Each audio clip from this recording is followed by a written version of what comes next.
Good evening, everybody. I want to once again thank the NSA program for the invitation to speak to you all tonight.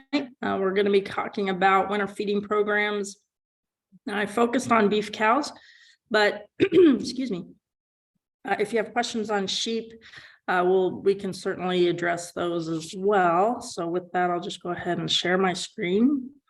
Okay, so like I said, we're going to be discussing winter feeding management, and with the cost of feed, it continues to go up. I think it's important to really scrutinize a few things before you make your purchasing decisions for the winter. So the first thing we're going to be talking about is what's in your forage going into winter. It does vary year to year, and you want to take advantage of that knowledge of what you're dealing with to make those adjustments, because protein is very expensive to feed. And if there's adequate protein in the forage, which some years there are, you can reduce your feed costs. And then what are you going to feed? Everybody has their preferences based on, some of it is just historically what they've used, the equipment they have, that kind of thing. But we're going to be discussing some alternatives on some feed ingredients that you might consider. But it all comes down to what the cow needs. I'm going to let me shut my video off so I have better speed. There you go. Okay. Plus, you don't need to look at my mug anyway. Where she's at in her production cycle is really key to what she's going to need in terms of supplementation. And the best way to monitor that is the kind of conditions she covers in terms of fat cover. And finally, what are your resources, right?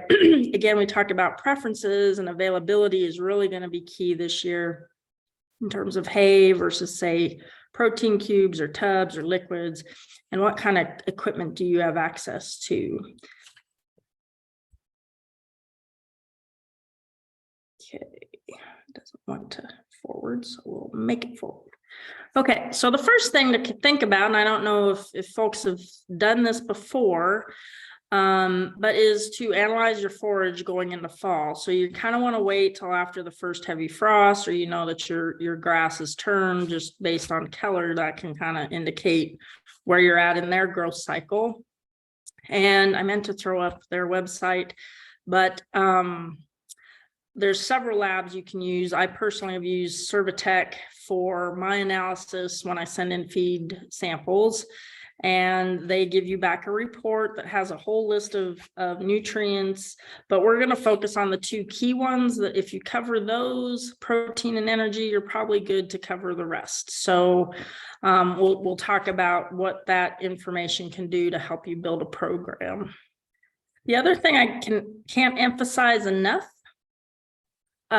is implementing a range monitoring program. I'm not sure if Casey Spackman's been on your speaker list, but he is a big proponent of this, as well as I am, because if you don't know what you have, it's really hard to make some of these really key and very expensive decisions. And so developing an annual range monitoring system that you typically will do in the fall of every year going into winter, you can track how much forage you have available, and maybe that will help you adjust your feeding program as well as far as supplement.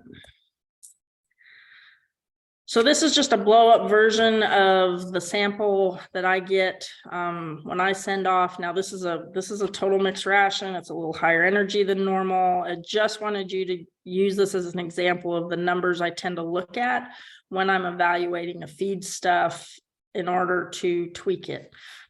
So the biggest nutrients in terms of pounds of requirements that a cow requires is protein and energy. And so you'll want to look at the dry protein, this column here, and see what that is, right? And then the next thing would be energy, and a measure of energy is what's called total digestible nutrients. And what that represents is a combination of fiber and protein and fat in the feed stuff. And it kicks out a number that gives you an idea of the concentration of energy in that feed stuff. And so those are the two values that to start with, right, that you'll want to evaluate. And it's different every year. That's why I encourage you to make this sort of an annual check the box thing that you do in terms of analyzing your forage. This is an example of how protein changes, and unfortunately my cursor is being not very helpful, but here you can see there's a big variation in protein from very good going into fall to pretty poor, upwards of almost 10 points of protein. It just depends on what the summer brought. Energy is less variable, and it's always kind of low overall for across the course of the year. This purple line here indicates a requirement for heifers. So you can see just the total concentration of energy in forage is typically fairly low, where protein you can at certain times of the year certainly meet those requirements fairly easily. Nothing to panic on. This is percentages. Cows don't eat percentages, they eat pounds. So if there's adequate forage, she'll eat enough to meet those requirements, provided that the concentrations are adequate as well. Because sometimes they just physically can't eat enough of really, really poor quality forage to ever meet their nutritional requirements. Okay, so I hope that makes sense. So if you all have seen me talk before, this slide is kind of standard when I talk about nutrition in cows, as I think it's really important of what she's thinking about at any one part of the year. So her first priority is to maintain herself, and that is driven by her size and her age as to what that looks like. And then certainly her age will determine if she has a growth requirement. And this growth requirement can hang on clear until she's 4 or 5, depending on the breed. But certainly your yearlings and your 2-year-olds have a fairly steep growth curve still that you need to address. And then milk production, once they do calve, is very high energy requirement, but it's very quickly removed if she doesn't have the ability to meet the first 2 requirements in her priorities, right? So in a dairy situation, if the feed gets off or they eat less, you will see it in the tank the next day, because it's that responsive in their system that they know that I'm not getting enough nutrition to support milk production, so I'm just not going to produce milk.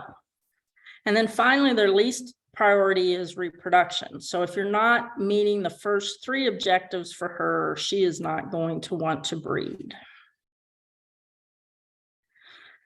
So this schematic I've also shown because it's pretty important to understand. I wish my cursor was a little more user-friendly tonight. But you can see it changes over the course based on where she's at in her stage of production. And calving is here at 0.0. And this is 60 days post-calving and so on down. So it doesn't matter if it's in the fall or in the spring or whenever she calves, 60 days post-calving is when she peaks in her energy demand and her protein demand. And the reason that is that's when she peaks in her lactation cycle. After that, she just starts to produce a little less milk every day. And then this dramatic drop here is simply an indication of weaning. So if you wean them at 4 months or you wean them at 8 months, you'll see that drop. There's really no added benefit to the calf to push weaning back. It only adds to her requirement, okay? So that drop is just an indication of when she weaned her calf off.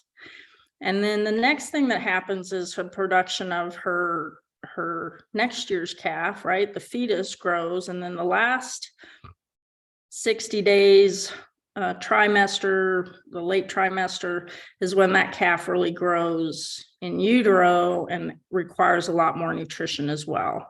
So really the first 60 days post-calving and 60 days prior to calving is when she's really needing the most nutrition. And in the winter months, right, the nutrition of the grass is really poor when her requirements are starting to ramp back up again. So that's where supplementation comes into play. Okay. So like I said, this is kind of where you've done your preg check, I hope, and you've weaned, and this is where supplementation is going to start to take place typically, unless you're in drought. Okay. So how do we know where we're at on our nutrition? Body condition is the easiest way to do this. It's also the quickest way to do this. This is a really good technique to learn and also include in your management plan. It's probably most critical to know where your body condition is at calving, because if you'll remember in that graph, her requirements continue to increase post calving. So if she's thin at calving, she's really going to have a tough time wanting to breed. But it's also beneficial to assess body condition at weaning, because they're in the chute, hopefully, and you're putting eyes on them, on an individual basis. And then you can get a group assessment of how they are after they've raised a calf, gone through the summer, and then you that also helps you plan your winter program.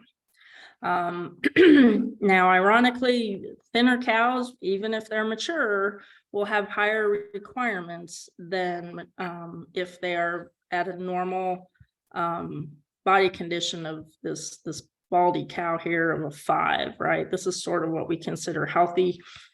This is getting on the thin side down here.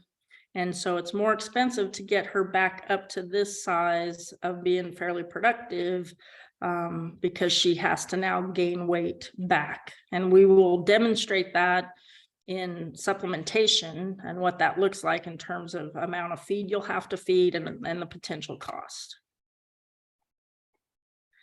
So the other implications of not managing body condition go back to reproduction, and reproduction pays your bills. You want bred cows. And we know, and there's been a lot of research in this, is that if they come into calving thin, it takes a much longer to breed back, almost 3 months, versus where we want them to be at maybe 2 months. And then will they breed? That's the big question. You only get a 70% conception rate on your thin cows, where if they have a little extra condition on them coming into calving, you have a better chance of them breeding up early. And that will result in more weaning weight as well. Now, the New Mexico cow doesn't read the data. We know that she's fairly efficient and she can get along really well with less, and that a body condition, maybe a score lower than that 5, she's still productive, and that's okay. You can see this cow is doing really well on pretty much a very typical condition in the Western US. She's getting along just fine. And that's good, but you do want to monitor body condition. And even New Mexico cows have a breaking point. And this is where supplementation can be important. So this was cows that came in, New Mexico raised cows, came in to the Vias Caldera very thin. We had several that were 2s and 1/2s and 3s. And when we went to breed, and they were bred early, they were introduced to bulls early, but their conception rates were still sacrificed because they can only do so much when they're that thin. And so we lost a little pregnancy rates based on body condition. We didn't catch up quick enough for them to really be able to breed. So body condition monitoring is really important to maintain your preg rates and that calving cycle, and that can be easily managed in your winter feeding program. So you can keep it simple. You don't have to go 1 through 9, which is the official scale. You can just say thin, average, or too fat. And if you start to see too many of these red or these thin cows, that probably means you need to ramp up your supplementation program. Now, whether that's during drought or if it's going into winter, knowing this condition can kind of help you make some of those decisions. So I'm showing this graph again because it is really important to know that that there is a very, you have good years and you have bad years, right? But you don't know what you don't know. So analyzing that forage can really help you determine what you need to do going into winter. This data is from year in, year out data collection at the Corona Research Ranch in Corona, New Mexico, the NMSU ranch. And you can see that knowing that going in, it can help you really make some decisions. So in the bad years, we have some room to make up in terms of supplementation in order to meet their nutritional requirements. And again, this is for like a young heifer. Okay, so she's going as a yearling and then coming to, so she'd be calving for her first time. You want to make sure you're setting her up for success. Now, the energy gap that I've talked about, all of the New Mexico forages, regardless of time of year, aren't the greatest in energy, but if there's abundance of forage, it's not typically an issue unless, again, you're a heifer that is requiring a little more to meet that growth demand. And so that's where you might want to ramp up your winter supplementation with an added fat program, because fat is really nutrient dense. And so we'll talk a little bit more about that as far as how you can manage your heifers maybe separately than your cows and get an added bonus with added fat products. Okay, so we've talked a little bit about understanding what's in your forage, understanding maybe what the cow might need, and now we're going to combine that into a feeding program. Okay. So how much feed, what to feed, and how much ultimately could it cost? These numbers might scare you a little bit, but unfortunately, that's the reality we're dealing with at this moment. Hopefully the feed costs come down next year or so, but there's different scenarios you can go through. Okay, so I broke this down into kind of the more common management, whether it be hay or cubes or protein tubs. Now I know lick tanks are also out there. I didn't include them in this example, but the protein tub / lick tanks kind of offer similar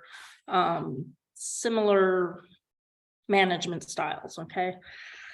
Excuse me.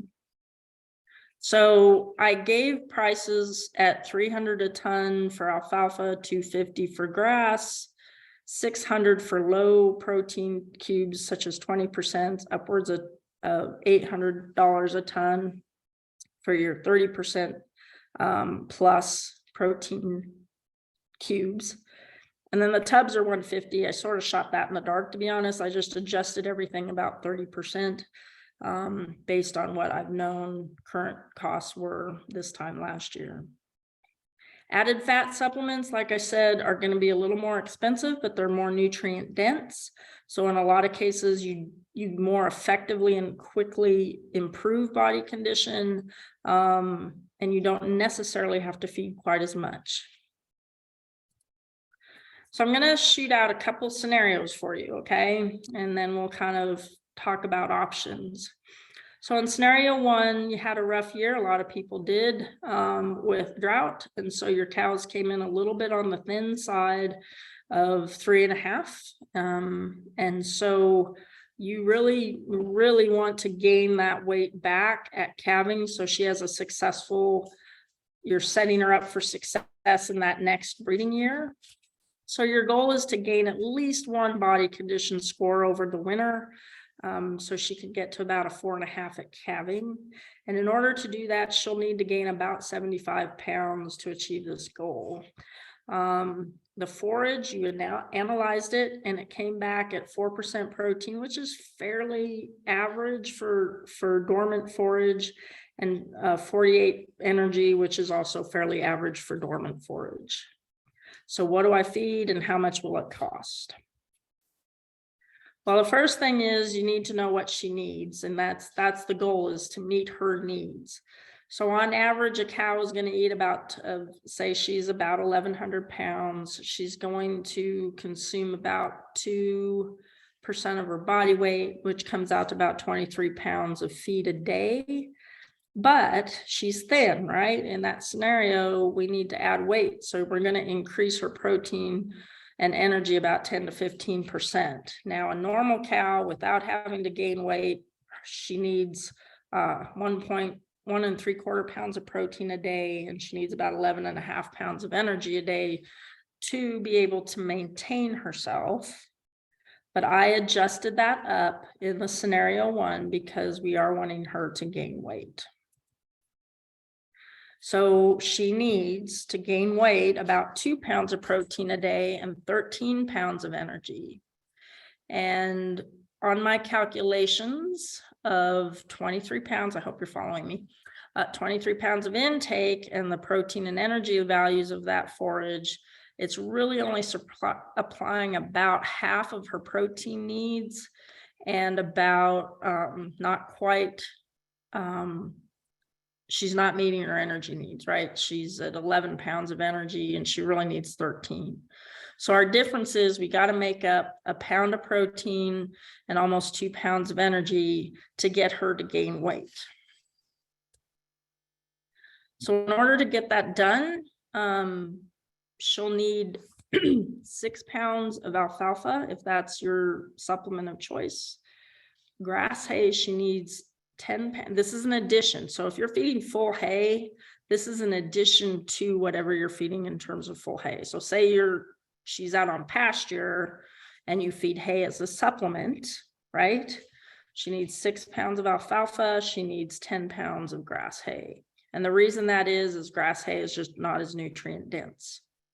Moving over to the cubes, the lower protein cube, you need more of it to meet that protein deficiency than the higher protein cube, okay? And then the 30% protein tub is she needs about 3.6 pounds, and you're thinking, holy cow, that's a lot, right? But again, we're trying to put weight on this cow. So based on the feed costs of the cost per ton of these products and the pounds of products she really needs, the supplement alone is going to cost 90 cents on your alfalfa, $1.25 on your grass alfalfa or your grass hay, $1.60 on your cubes, $1.36 on your 32%, and $2.70 on your protein. And again, it all comes down to consumption on those protein tubs. Now, overhead includes your vehicle use, right, and your time. And so there's more labor involved with distributing hay and cubes than there are protein tubs, is in terms of putting your eyes on the cows every day, going out to your feed area every day. And then the other thing too is waste. There's a lot more waste when you feed hays than when you feed cubes. And so that's where some of that comes from as well. And so the total cost per head per day on your alfalfa is $1.50, clear up to $2.95 on your protein tubs. Protein tubs are convenient, but they can be costly if they overconsume or if they actually eat as much as they really need to. So say you had a decent year, or they came in and you got easy keepers, nice efficient cows, and they came in a good solid 4.5 body condition. That means they really don't need to gain weight other than their pregnancy weight. Okay, so you're not really needing to push these cows to add body fat. They just need to keep going as they're going, right? Same forage quality. How much does it cost? So instead of needing over a pound of protein, she really only needs 0.83 pounds to make up what the forage lacks. And she doesn't even need barely a pound of energy, okay? So a significant difference between needing to put weight on a cow that's thin versus a cow that's in good flesh. And it shows up in the cost as well. You can see that you're feeding quite a bit less of the supplements overall, and consequently your overhead is going to be basically the same, but as feeding a thin cow versus a cow in good flesh. So where the price difference is in your feeding cost and it is significantly lower because you don't have to feed as much. So in scenario 1, you really need to put about 75 pounds plus pregnancy weight on those cows to really set them up for success in that next year. And your cost could range anywhere from 180 over that 4 months to as high as 357. In scenario 2, with the exact same feedstuffs at the exact same costs, you're going to save a significant amount per cow because she just doesn't need that additional feed for gain. So the take-home message, try your best. I know drought kind of limits you to be able to do this at times, but if you can maintain body condition of those cows across the course of the year in the long run, even though they're a little heavier, they are much cheaper to maintain than a cow that you have to put weight back on through the winter. So what to feed? You have a lot of options. You don't have just alfalfa and cake and protein tubs. You have some options out there that can help you at least cost some things. And so I'm going to go through a few of them and talk about the benefits of each, but also we have liabilities with each, meaning there's disadvantages. So corn, just corn, super nutrient dense, high energy. I have low cost down here. It used to be low cost, but relative to protein, it's still cheaper. Okay, so corn is really a good way to pack the energy into a few less pounds of feed. The challenge with corn, though, if you're not feeding protein along with it, it hampers how well they'll digest the forage that's out there. So it's sort of a catch-22. It's really nutrient dense in terms of energy, but if you don't have a protein supplement of some kind, whether it be alfalfa or a protein meal of some kind, it really doesn't do you much good in terms of using the forage that is the cheapest source of feed. We have distillers grains, and again, this is a availability situation. Depending on where you are in the state, the east side, fairly close, can get access. West side, probably less of that opportunity. However, it is a really good feed stuff because it's not only high in energy, it's also high in protein, and it's very palatable. The cattle like it. The liabilities, again, like I said, are access. Can you get a hold of this product? And it's fairly high in sulfur. So if you're in a situation where your water is high in sulfur, this might not be a product that you'll want to use excessively. Something to think about, you know, the brew pubs and the guys that make their own whiskey or distilled products have this as a byproduct at their local facilities. So there is some opportunity to purchase these byproducts at local breweries or local distilleries. But it's a matter of, do you want to handle it? And do you have the space to handle it? Okay. Cubes, probably the most common protein delivery system out there across the state. It's convenient. You have flexibility. Like I said, what's nice about these kind of prepared feeds is your grass comes back pretty decent. You can cheapen your feed cost by going with a lower protein cube. Consequently, if your grass comes back poor, you know, like a 3 protein or a 4 protein, you might want to ramp up the protein in your cake. So, but it can be very expensive because of that protein component. And it does require the equipment, the time, and the labor to distribute. And you also have a sacrificial feed area for that. Protein tubs offer the same flexibility as the cake, and that you can get a varying level of fats and proteins depending on the product. So it does give you that to adjust your feeding program according to your forage. It can help with pasture distribution, but it can be very expensive if they overconsume. And the other challenge is you don't know if all the cows are getting adequate amounts of the product. If they don't eat it, it's not going to do them any good.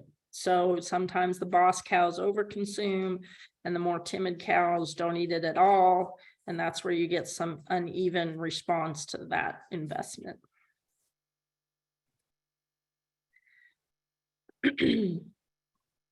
So if you were to look for a nutritional option in a supplement and say the protein's the same, but you want to know that you're getting added energy, I would encourage you to look at the feed tag to see if it's above, if it's at like 6%, okay, or above a 5%. That means there's added fat in that product, because things like soybean meal and corn hover around the 3 to 4% fat, just as a natural ingredient.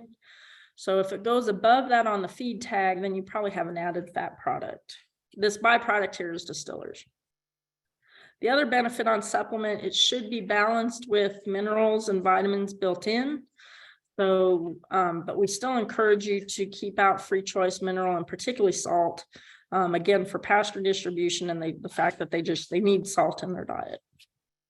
With byproducts, because it's not a fully balanced, it's a single ingredient, right? So it doesn't have all the bells and whistles of a balanced prepared feed. You do want to make sure that you have free choice mineral. Okay. And you do want to monitor intake regardless of what you feed.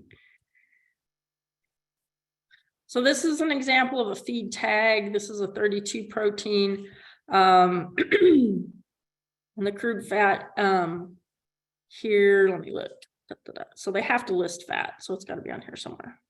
There it is. So it's 2.25% fat. This is not an added fat product. Okay. The fat they're getting, that 2.25% is from the grains that are in the product. And that's it. Okay. So, but it is higher in protein. Then you move over here to something like distillers grains. It's naturally higher in fat, but it is a little lower in protein. So it's depending on what your goals are, what your forage is telling you, and what your access is on these different products. Okay. So, and the other thing to point out, so it's okay in vitamin A, but it's clearly not. Vitamin A is really important in reproduction. And so this product being manufactured and balanced has added vitamin A in it. So that can help with your breed ups in the spring. Okay, pressed blocks. Again, you're going to get some added bonuses of vitamin, minerals, and the like. And you've got some variation on fats, proteins. And so reading the feed tag, I guess the take-home message is really important. If you see something like BIA or urea, this is what's called non-protein nitrogen, okay? And it's urea, for example, is 264% crude protein, and it can also be lethal if overfed. So the feed companies have figured that out, painfully so. It happened mainly in the 70s and 80s when they were still playing with how much of these products to put in. BIA is a little safer in that regard, but this is a non-protein nitrogen. What's the right word? It's an inorganic nitrogen source, okay? But depending on the market, that can play with your costs a little bit. And right now it's not an advantage, but there's times when if there's an option for what's called NPN, you can cheapen your feed cost in those products. Okay. I hope that made sense. So going back to some thoughts of what you're going to feed and how and that, the advantages and disadvantages. Hays can be more economical. They are better. The cows are designed for forage and roughage. So better rumen health overall. The big disadvantage with feeding Hays as a supplement or even free choice is you have a lot of waste depending on if you're using rolling it out on the ground. That's your greatest amount of waste. Up to 20 to 30% can be wasted, versus putting them in feeders of some kind if you have the ability to do that. But that again requires equipment and then a labor to do this, to distribute the feed. And you're likely going to need a sacrificial feed area. Hand feeding, you can regulate, I want 3 pounds a day, I want 5 pounds every other day. Whatever your protocol comes out to being, you control that, and you can control it fairly easy. You can monitor the intake, making sure that these cattle are eating everything that you're offering. And you're able to look at them. You're able to put eyes on them. Is someone standing back? Is someone not look good? Did someone not come up? So this is a good way to kind of keep your eyes on your cows. But there is that cost of fuel, which is getting higher and higher in your time to distribute. And then costs. These products always seem to go up rather than down. So that is something to consider. And again, like with hays, you have feeding areas sacrificed, but you don't typically, particularly with cubes, you're not going to have the waste. Self-feeding, whether they be lick tanks or tubs, less overhead, right? You put them out once a week and you come back and you can put them out wherever, and you don't have that sacrificial area. The biggest challenge I have with tubs is you can't regulate intake. A lot of times they might overconsume and just, take all the money out of your bank, right? They just eat you out of house and home, literally. Or you just have cattle that don't eat it at all, so they get no benefit of the product.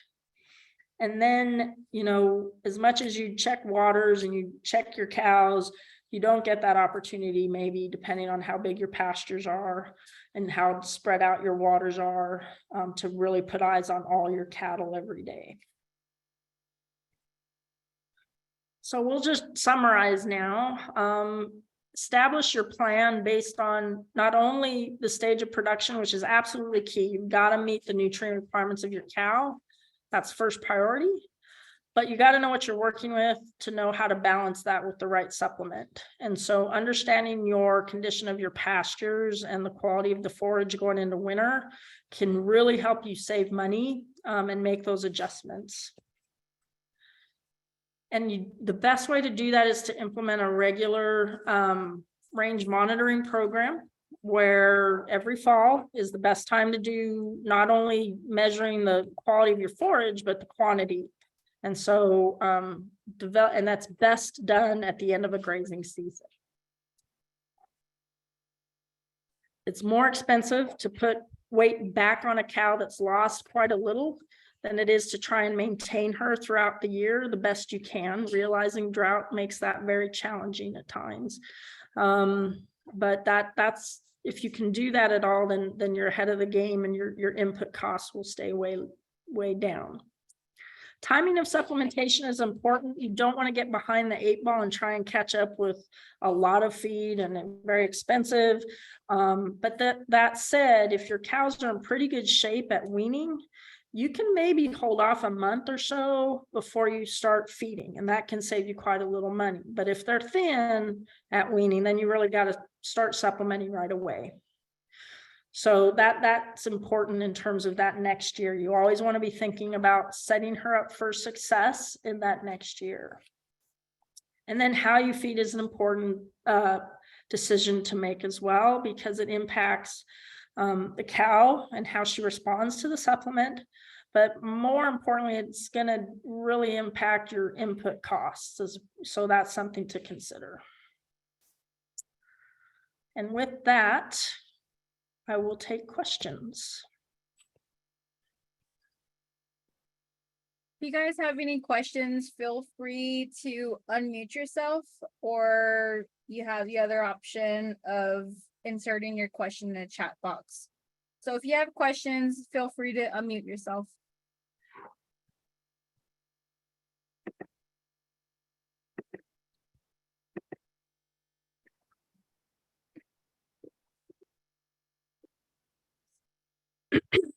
I either answered all your questions or stumped. Marcy, Yes. Hi, Mel. yeah, Marcy, Milford Dinetclaw here. Yes, sir. I'm just wanting to know about finding feed. Ugh.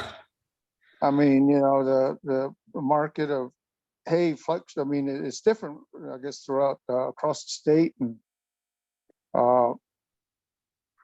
And is there any regulations as far as like transporting in like hay from other states? Do you know of? No, Regulations? there shouldn't be any restrictions for that. The thing to consider obviously is the cost of freight. You need to add that into the total cost of the total amount that you're purchasing. But no, sometimes on federal lands, they get a little persnickety on that, but and how much you feed of hays, but as far as going out of New Mexico, Arizona, Southern Colorado for your sources, absolutely try. The challenge right now, unfortunately, is drought happened pretty much throughout the Midwest and the North. And so those hay crops were sacrificed, or those folks went ahead and kept back more hay than they sell. They typically, that they normally would sell. So availability is super tight, supplies are super tight. And this is where creativity is helpful. So you can feed low quality forages if you can find them, like corn stalks, Sudan hays, triticale hays, that provided they test okay and they're not hot with nitrates, or even CRP hay, right? It's not ideal, pretty low quality, but if you just need something to fill your cows up, it's okay to get creative. They're pretty forgiving in that regard. The thing you just have to adjust for is if you're going to use some poor quality forages, you've got to support them with some protein. They can even handle newspaper, provided they have protein to feed that rumen. But they might lose a little weight, so they would need some added support on your supplement with that. And I know it's very challenging right now. Everybody's in a bind for even finding hay to feed as full feed. So I'm not sure I helped yet, but and start looking out wherever you can find. There's I want to say there's a hay market. I'm drawing a blank on the website. If I think of it, Milford, I'll try and shoot it to you or one of the other folks to get you that resource. But there's a place it's like a buy sell hay trader website that you can, but you're talking Nebraska and Oklahoma, and you know what I mean. So anyway. Okay, thank you, Marcy. I appreciate your information. You bet. Okay, thank you. You bet. Hey, Marcy, I have a question. Mhm. So in regards to feeding protein tubs, mineral, or four-way, which one do you recommend So on calves? On calves, so weaned calves. So they tend to need a little bit of help. If you're holding them for a few months before you ship them, they're, having a little bit of extra feed in terms of like a pre-con or something can help keep the flesh on them. There are places, as it relates more to mature cows, that if you have abundant feed and they're in good condition and the forage is of okay quality, you can get away without supplementation. There's a camp out there that sort of follows that management. But there's a lot of things that have to fall into play for that to work. Calves do need that little bit of extra because they're growing of protein and energy but they don't eat as much. So like a pre-con or any kind of self-feeder, creek feed can help supplement the forage if you're wanting to stretch that forage while keeping the growth going in those calves. But again, it's not a cheap endeavor right now, unfortunately. Thank you.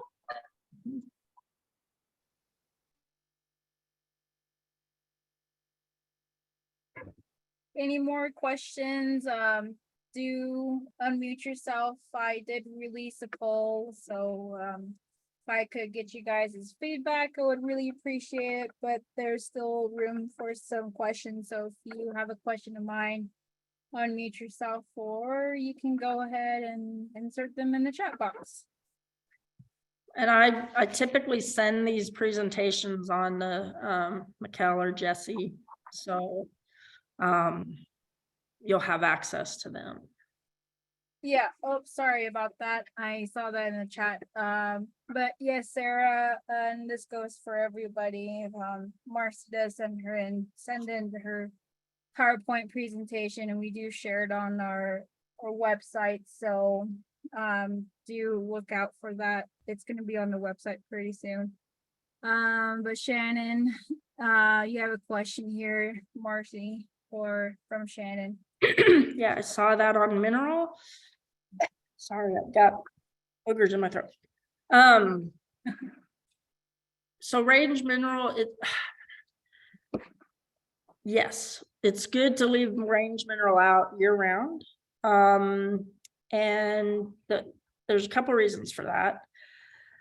So your feed salesman will tell you it's because you're plugging holes that you don't know you have. And that's true. But for me, I'm more interested in feeding mineral like that last trimester, just before breeding, while she's lactating, when she needs those additional minerals to meet her requirements. Because it's not only protein and energy that goes up, it's also vitamins and minerals and all of that to build that fetus and to support milk production and to support reproduction. And so really that's the key to kind of optimizing performance, is to match it with her stage of production. If you were to do without mineral for a couple months right after weaning and the cows are in good flesh, you're probably okay, because animals have the ability to store certain minerals long term. It just doesn't flush out of their system as soon as they quit eating it. So it gives you a little leeway maybe to least cost that. Some people are just now in their mind, I don't want to not feed mineral, it's going to cause a train wreck. But in reality, her nutrient requirements for all of that are lowest as soon as you wean them. But like I said, that last trimester, when that fetus is really trying to grow and lay down some muscle and hair and all these things that are made up of pretty substantial amount of proteins, bone and the like, you want to support that with additional supplementation and mineral. Prepared feeds like the protein supplements really support her mineral and vitamin supply pretty well.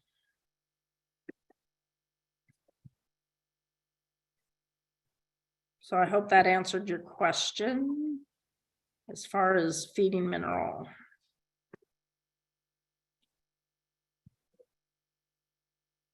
Sounds like you did. Okay. If there is another question, we'll wait a couple or probably a moment, then we'll go ahead and conclude that presentation, then we'll move on to our announcements. So if you guys have another question, you know what to do, you can unmute yourself. If there's no other questions, we'll go ahead and move forward. I have another question. How do you get your cows to get started on minerals? I shouldn't laugh. So a lot of it kind of depends on what's in the mineral. Because you'll hear a wide variety of stories, right? Like you'll put it out for the first time in the spring and they'll they'll finish your bag in a week, right? And it was supposed to last 2 weeks or 3 weeks. And then you'll hear that cows won't even touch it, and it doesn't do them any good if they don't touch it. So a lot of that palatability issue is the level of phosphorus in the mineral. Those 12-12 blocks are 12 parts phosphorus, 12 parts calcium, which is important. The cows need that phosphorus. Unfortunately, it's not very palatable. And so when it's really high in the mineral package, that's the ones that turn into rocks and aren't used. And so it is challenging. So something you can do to kind of make sure to help intake, if you're feeding a loose mineral, for example, add a little bit, not a lot, but add a little bit of salt, loose salt, and that will kind of promote them to want to eat it because they like the taste of salt. The blocks, something to think about. So when you go to your feed store and you buy that tan, really hard mineral block, that is 99.9% salt. And it's like $8, but you're basically feeding a colored salt block, and it's really not contributing to the nutrition of that cow. Mineral blocks are more crumbly. They should feel a little looser in their texture, and they are going to be about $28 or $30. So the price will kind of tell you how much actual mineral is in there, but the feed tag does too. So if you're really wanting to deliver concentrated mineral, I prefer loose mineral over blocks. But then if you're having trouble with the cattle eating the mineral, put in a little bit of loose salt, but also distribute salt blocks to help with pasture use, right? So they'll chase those salt blocks like they would a protein tub. Thank you, Marcy. Okay. All right. Well, thank you again for that presentation, Marcy. Much appreciated. We'll go ahead and move on to our announcements next week. Let me go ahead and switch over to the next slide. Next week we have an in-person herd health workshop. So this will be going on December 1st and 2nd. So the December 1st will be held in at the Pinion Library on the Shiprock campus from 9 a.m. to 5 p.m. We also have another one in case you are not going to make it in Shiprock. There's going to be another one in Crown Point. So both the same thing, 2 different places. So if you can't make it in Shiprock, there's one in Crown Point. If you can't make it in Crown Point, there's one in Shiprock. So if I can jump in really quick, we're going to hopefully bring in our models for that. So there'll be some hands-on opportunity. We have a couple different cow models, calf models. So you'd learn to do vaccinations and implants if you want to do that, and a whole bunch of stuff. Sorry. Yeah, so no, that's good.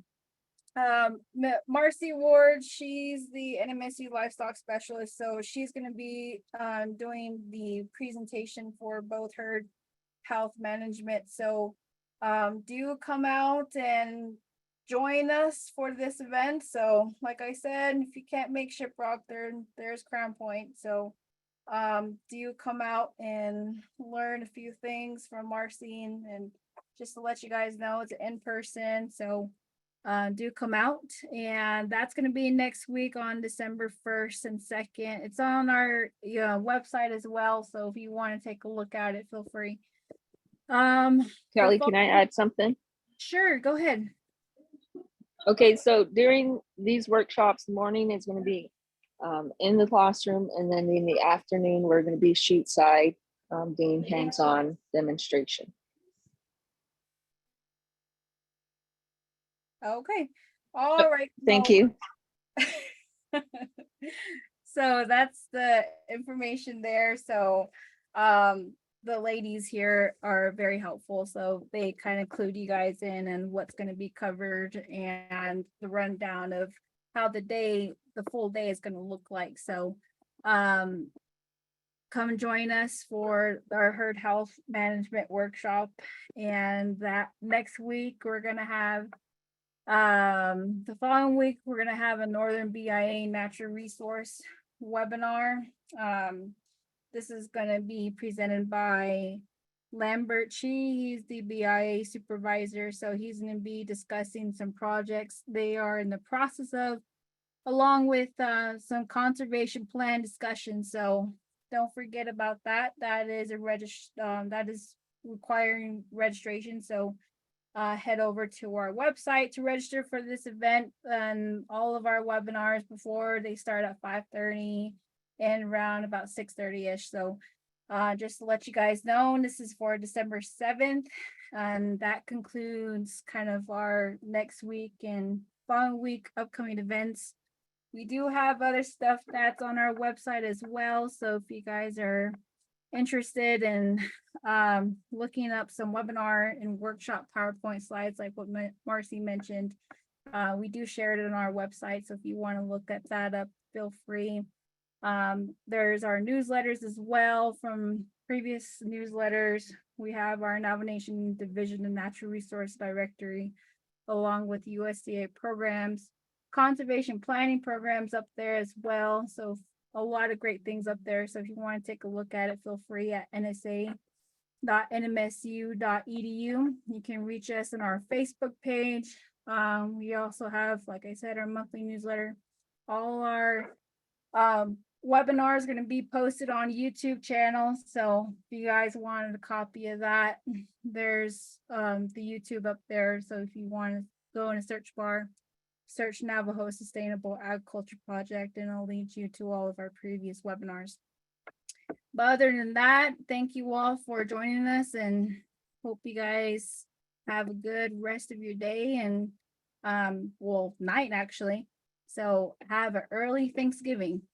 The Navajo Sustainable Agriculture Project is a New Mexico Cooperative Extension Service initiative and delivered in collaboration with our project partners, which is Diné College Land Grant Office and COPE. If you guys don't know or are not familiar with COPE, they stand for the Community Outreach and Patient Empowerment Program. They're one of our project partners. The NSA project is funded by the USDA Outreach and Assistance for Socially Disadvantaged Farmers and Ranchers and Veteran Farmers and Ranchers Program. So that's who we're funded by. But to carry on, the goals of the NSA project are to improve the operations, profitability, and sustainability of our Navajo farmers and ranchers by increasing our producers' knowledge and access available programs and technical assistance provided by USDA programs. And you guys see that part of USDA is NRCS, FSA, RD, and RMA, and other programs that are alike. Also increase the local production and consumption of fresh fruits and vegetables and healthy foods by Navajo families and individuals through our gardening programs. So the way to accomplish these goals is that the NSA project is committed in providing our producers with agriculture workshops, weekly Zoom webinars such as this, monthly newsletters that we always send out every month, annual agriculture resource fairs, the field day demonstrations, and we also have individual technical assistant production management completing, such as BIA and other natural resource conservation plans, farm and ranch plans. But that's basically kind of a rundown of who we are. But if you guys want to check us out on our website, feel free. It's the nsa.nmsu.edu. So there's a lot of information on there, as well as upcoming events. So